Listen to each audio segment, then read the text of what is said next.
বিসমিল্লাহির রহমানির রহিম। আজকে আমরা জানব হযরত আলী রাদিয়াল্লাহু তাআলার জীবনের ঘটনা।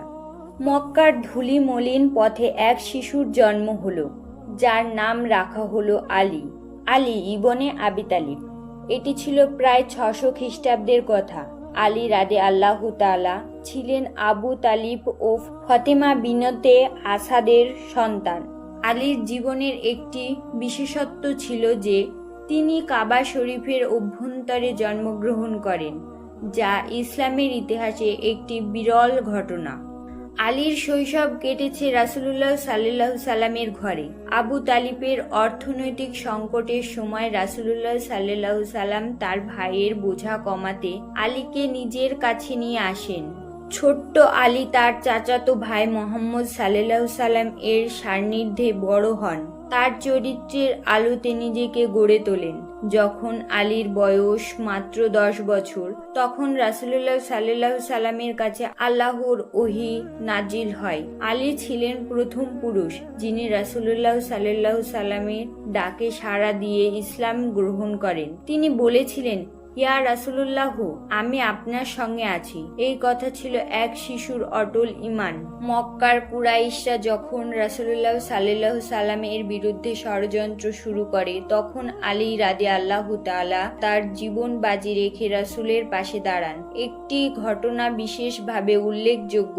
হিজরতের রাতে যখন কুরাইশরা রাসূলুল্লাহ সাল্লাল্লাহু সাল্লামকে হত্যার পরিকল্পনা করে, আল্লাহর নির্দেশে রাসূলুল্লাহ সাল্লাল্লাহু সাল্লাম মদিনায় হিজরত করেন। কিন্তু তার বিছানায় কে শুয়ে থাকলেন? তরুণ আলী।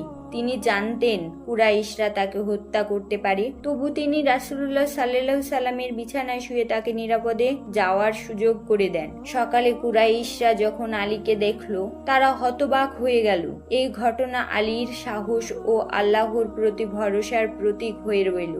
মদিনার হিজরতের পর আলী রাদিয়াল্লাহু তাআলা রাসূলের সঙ্গে কাঁধে কাঁধ মিলিয়ে ইসলামের জন্য কাজ করেন। তিনি ছিলেন রাসূলুল্লাহ সাল্লাল্লাহু সাল্লামের ডান হাত। এই সময় ঘটে তার জীবনের এক গুরুত্বপূর্ণ ঘটনা। রাসূলের প্রিয় কন্যা ফাতেমা জাহরা রাদিয়াল্লাহু তাআলার সঙ্গে তার বিবাহ। আলী ছিলেন সাধারণ জীবনযাপনকারী। তার কাছে বিয়ের জন্য তেমন কিছুই ছিল না। তিনি তার বর্ম বিক্রি করে যৌতুকের ব্যবস্থা করেন। রাসূলুল্লাহ সাল্লাল্লাহু সাল্লাম এই বিবাহেতে এত খুশি হন যে তিনি বলেন, এই বিয়ে আল্লাহর নির্দেশে হচ্ছে। আলী ও ফাতেমার দাম্পত্য জীবন ছিল সরল কিন্তু ভালোবাসা ও তাকওয়াপূর্ণ।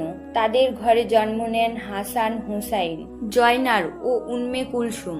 আলী রাদিয়াল্লাহু তাআলা ছিলেন ইসলামের ইতিহাসে এক অপ্রতিদ্বন্দ্বী যোদ্ধা।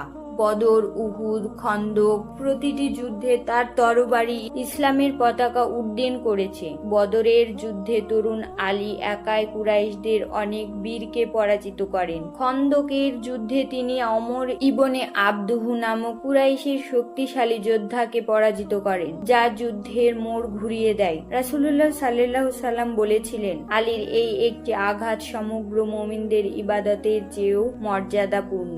খায়বারের যুদ্ধে আলীর সাহসিকতা আরো উজ্জ্বল হয়। খায়বারের দুর্গের বিশাল দরজা কেউ ভাঙতে পারছিল না।